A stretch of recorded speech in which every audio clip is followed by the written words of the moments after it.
Hello மக்களே, அனைவரும் நலமுடன் வாழ எல்லாம் உள்ள இறைவனை வேண்டிக் கொள்கிறேன். நான் இப்போ எங்கே இருக்குன்னு பார்த்தோன்னா திருச்சி பஞ்சப்பூர் பஸ் ஸ்டாண்ட்லேருந்து அற்புதமான பிளாட் இருக்குது. நம்ம பிளாட்டில் இருந்து ஹைவேக்கு போகக்கூடிய வண்டிலாம் உங்களுக்கு தெரியும் நினைக்கிறேன். அப்படி கவுண்ட் பார்த்துருக்கேன். வண்டி போடுறதுலாம் உங்களுக்கு தெரியுங்களா? கரெக்டாக நம்ம எக்ஸாக்டாக நம்மளுடைய பிளாட்டில் இருந்து தான் வீடியோ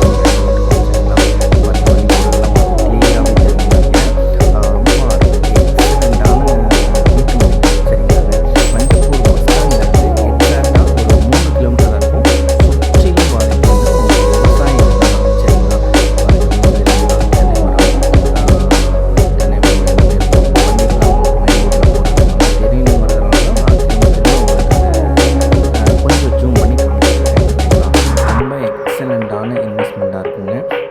பார்த்தோம்னா பஞ்சப்பூர் பஸ் ஸ்டாண்ட்லேருந்து 13 கிலோமீட்டர் 20 கிலோமீட்டர் தாண்டி போட்டு பயங்கரமாக விளம்பரம் போடுறாங்க. இது நமக்கு விளம்பரமே தேவையில்லை, சரிங்களா? சுற்றிலும் பாருங்கள், எல்லாம் விவசாய நிலம். விவசாய நிலங்களுக்கு மத்தியில் ரொம்பவே மிக அற்புதமான இந்த வீட்டு மனைகள் உங்களுக்கு நம்ம கொடுக்குறோம். இங்கே பாருங்கள், ரோடு நமக்கு ப்ரொவிஷன் இருக்குது. மெயினாக நீங்கள் அந்த வண்டி போகிறதெல்லாம் கொஞ்சம் கிளியராக பார்த்துக்கிட்டிங்கன்னா உங்களுக்கு கொஞ்சம் ஈஸியாக இருக்கும், சரிங்களா? திருச்சி டு மதுரை ஹைவேஸ்லேருந்து